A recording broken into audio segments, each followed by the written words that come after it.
Anytime you flush the toilet or run water inside your home, it flows through lateral service lines from your house to the sewer main line. Sewer mains connect to manholes where all the wastewater flows together and then onto the master lift station at the wastewater treatment plant. This overview of the city shows the lift station, treatment ponds, and the 2 discharge points. At the top is the Beaver Creek discharge, and at the bottom is the effluent irrigation site. Aumsville operates a closed sewer system, meaning sewage is not combined with stormwater.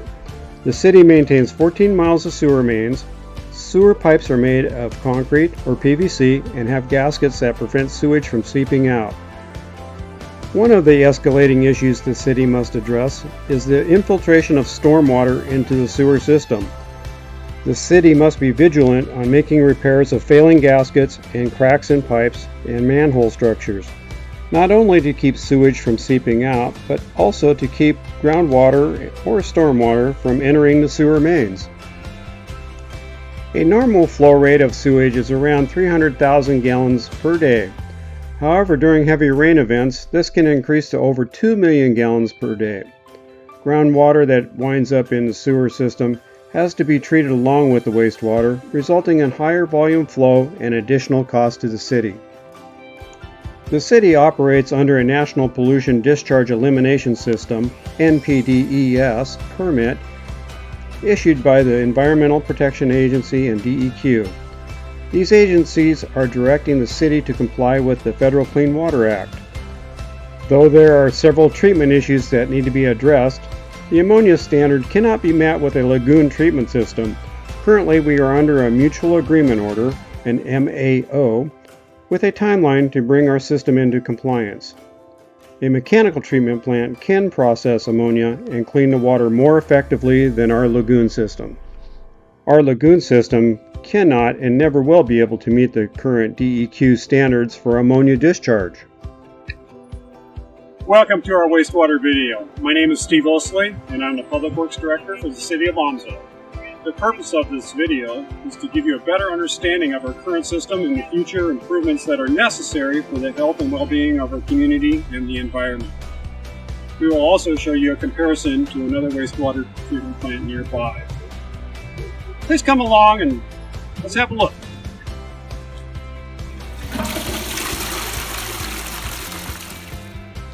Wastewater from your home, gravity flows to this 35-foot deep lift station from around the community.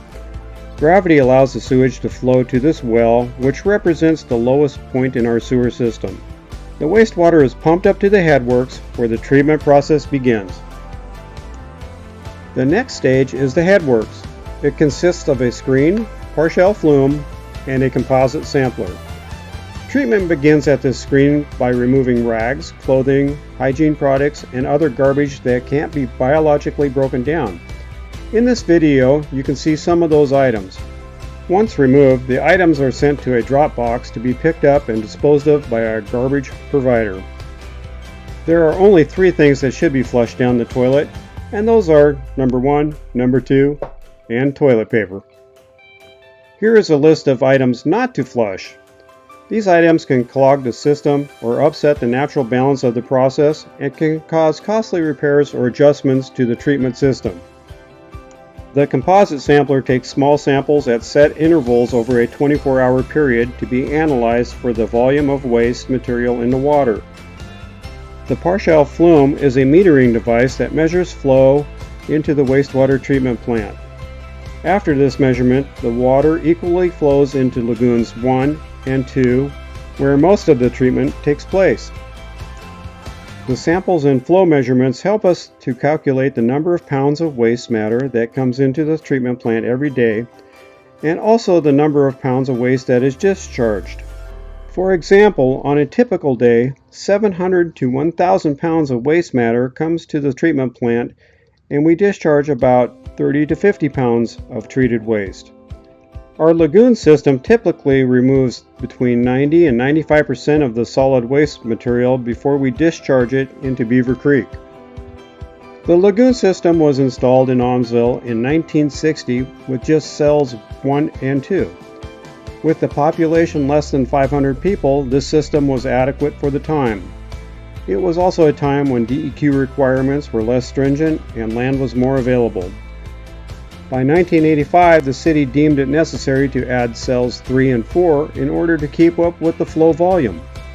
Treatment of wastewater is a delicate process that requires the lagoon environment to remain stable. The lagoons support the physical, biological, and chemical processes that result in the treatment of wastewater. Let's take a closer look at the lagoon process. Lagoons 1 and 2 are called primary lagoons. Natural conditions such as the sun and the wind on the surface of the lagoon is important to introduce oxygen into the water, supporting aerobic bacteria. This bacteria is important to the process because it basically eats the solids and breaks them down. When household waste is broken down, some gases are released into the air and small amounts of solids settle to the bottom. By 2001, the natural process wasn't providing enough oxygen for the bacteria to survive, so it was necessary to add aeration, which is what you see on the video. Now we are facing the same issues again, as it will soon be necessary to add more aeration to keep the lagoon environment stable. A mechanical treatment plant will introduce a lot more aeration to a smaller amount of water in the treatment stages. Let's look at how water gets from one lagoon to another. This is one of the transfer pipes that takes the cleanest water from lagoons 1 and 2 and flows water to lagoon number 3. These transfer pipes gravity flow from one lagoon to another. During heavy rains, we have to keep a close eye on the lagoon levels. Sometimes we can't transfer enough water to the next lagoon fast enough and have to pump it over to keep from overtopping the banks of lagoons number 1 and 2. Lagoons 3 and 4 are mainly storage lagoons, but also aid in the continuation of treatment. Lagoon number 3 is additional treatment called a tertiary treatment cell. The water from lagoons 1 and 2 moves here to settle more solids to the bottom, and then moves on to lagoon number 4. Lagoon number 4 is also a tertiary treatment cell. The water in this cell is the cleanest. However, there is algae and duckweed present in these last two cells, which adds to the total coliform that must be disinfected before it makes it to our discharge points. This is our on-site chlorine generator. This unit takes water, salt, and electricity to make a weak solution of chlorine bleach that disinfects the wastewater before it is discharged. The contact chamber starts at this mixing basin, where chlorine is added, then flows through an underground 5-foot diameter, 350-foot concrete pipe. At the end of this chamber are the flow monitoring equipment and outfall piping. Sulfur dioxide is added before the water goes into the creek to remove the chlorine that is harmful to aquatic life. This contact chamber was designed for a flow of 300,000 gallons per day. That would allow the chlorine to perform its work for 1 hour before being discharged. Today the flow is up to 1.25 million gallons per day. This is 4 times the flow it was designed for and only gives 15 minutes of contact time. With the higher flows, it takes more chlorine to disinfect and more dechlorination chemicals, and ultimately does not leave enough time for the treatment process to properly occur. At the end of the contact chamber is the knife edge weir, flow measuring equipment, dechlorination chemical, and another composite sampler. This is where the sulfur dioxide gas is added to remove chlorine from the water before it is discharged. It is a very hazardous process, and staff has to take extra precautions when changing out these tanks. It is also very expensive. Other chemicals could do the same job and cost less if contact time could be increased with a larger contact chamber. The city is allowed to discharge water to Beaver Creek from November 1st to April 30th. Depending on the rain we get, sometimes we have to discharge past April 30th, and sometimes discharge before November 1st. This will always trigger a notice of non-compliance from DEQ and the possibility of fines. The outfall pictured here shows that our current outfall flows indirectly into Beaver Creek. Today, this method of discharging water next to and not directly into the waterway would not be allowed, as it does not mix adequately. Future mixing zones will have an underwater manifold to disperse and mix the water. Discharging into Beaver Creek is one process, but we also have another method to discharge. That is our irrigation pivot on city-owned farmland, and this process is highly regulated by DEQ. A local farmer leases the 83-acre property from the city to grow grass and mint. Only certain crops approved by DEQ can be grown with recycled water. We've showed you how the wastewater flows through the treatment process, so how long does it take? That depends upon the flows coming into the treatment plant. In the rainy winter months, a gallon of water entering the plant will pass through in about 30 days. In drier months, that gallon may take up to 160 days or more before it is discharged. In a mechanical treatment process, like a sequential batch reactor, a batch of treated water may take 6 to 8 hours to enter and exit the treatment process. So now that you know how the process of breaking down waste solids works with the lagoon system, you are probably wondering what happens to the 5 to 10% of the waste solids that don't break down as quickly. Let's talk about the nasty goo that lurks beneath the water surface of the lagoons. Waste solids that settle to the bottom of the lagoon is called sludge. Lagoons are designed for sludge removal every 20 years or when the water level above the sludge is less than 3 feet in depth. The sludge in our lagoons has never been removed since it was installed in 1960. So what happens if there's less than 3 feet? It allows sunlight to reach the sludge, causing it to go septic and put off a horrible stench. All 4 of our lagoons are close to needing this sludge removed soon, at an estimated cost of $1.5 million. It is very expensive to remove this sludge. The lagoons would have to be drained, and there would have to be some sort of drying process similar to what a mechanical treatment plant would use. This video clip is an example of the drying process. In the lab, we test to see how much waste comes in and how much leaves the plant. The things we test for are BOD, pH, temperature, ammonia, fecal bacteria, E. coli bacteria, total suspended solids, total TKN, nitrogen dioxide, nitrate ion, nitrogen, and total phosphorus. All testing is approved by DEQ and follows quality assurance and quality control procedures. Some tests are sent out to a lab for analysis because we do not have the necessary equipment to perform those tests. On the left is the wastewater coming into our treatment plant. In the middle, the treated water leaving our plant. On the right is Class A treated water from a mechanical treatment plant. Mechanical plants can remove much more than a lagoon system. Let's take a look at a mechanical treatment facility. One of the many options is a sequencing batch reactor or SBR wastewater treatment facility. The City of Staten and Jefferson both operate these types of facilities. They both have similar lift stations like Aumsville that pump wastewater into the treatment basins. The screening at the Jefferson facility, which is seen here, is the same as we have now in Aumsville. A mechanical treatment facility has a lot of moving parts. Wastewater and sludge are moved with pumps. Tiny organisms that treat wastewater require the right ratio of food, which is our waste, and oxygen. Blowers are used to create oxygen, which is then added to the wastewater for treatment.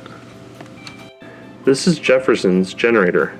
Backup power is a must in a mechanical treatment facility. If the power is lost, the system must continue to run or the treatment process could become upset, which could cause permit violations resulting in fines from DEQ. These are the treatment basins in an SBR. In a mechanical treatment facility, the treatment happens in basins which consist of piping that delivers wastewater, adds air, removes sludge, and removes treated wastewater. There are lots of diffusers under the water that evenly distribute air, which is crucial to the treatment process. In these videos, you can see a process in which air is added, which gets the bugs working, active, and treating the wastewater, and a stage in which the air is turned off and the bugs become less active, leaving a clear treated wastewater on the surface, which is then removed and disinfected. This is a basin with treated wastewater. In this basin, the water is regulated through the disinfection process.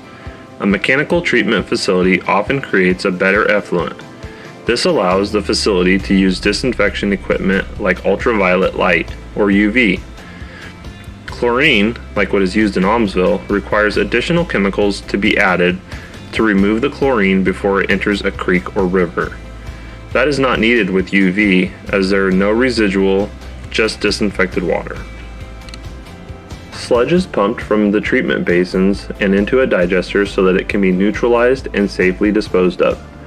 Solids that are found in wastewater are removed in a mechanical treatment process and need to be processed along with the water. This is the digester that treats the sludge. In Aumsville, our solids, or sludge, settle to the bottom of the pond where they are removed as needed. Sludge at a mechanical plant can't sit in a basin for years like a lagoon. This would upset the treatment process that relies on a ratio of food, which is the sludge, and oxygen. Lab requirements are a lot different with a mechanical treatment facility. The ratio of microscopic bugs that treat wastewater have to be continuously monitored at a mechanical plant. Wastewater can change daily and even hourly. This too requires more time spent in the lab, and on top of normal compliance testing, additional process control testing is done throughout the process. This is different than a lagoon system like Aumsville. In a lagoon, where you can only control the aeration and flow, we rarely need to do more than our normal monitoring required by DEQ, which is only done a few times a week. This is a video of the Staten lab. Staten has one full-time employee dedicated to processing samples in their lab daily. As you have seen, a lagoon wastewater treatment plant is pretty low-tech compared to a mechanical treatment plant. Sadly, our low-tech lagoons cannot meet the current ammonia standards that have a direct toxic effect to aquatic life in our streams. Mechanical treatment plants have a proven record of removing most of the waste matter from the water and returning cleaner water to the environment. If we continue with our current process, we will face fines for noncompliance with the United States Environmental Protection Agency and the Oregon Department of Environmental Quality. Please don't think this is an issue with growth in our community. The reason is the ever-increasing regulations that are implemented at the federal level to protect the environment. There is no easy fix, and the required upgrades will ultimately increase the cost of our sewer services to residents. The Aumsville City Council and city staff are working diligently to find the city's best options that will meet the needs of our citizens and the environment. We hope this video gives you a better understanding of Aumsville's sewer treatment system and its failure to meet the water quality standards with the ammonia levels in our wastewater. Thank you for watching.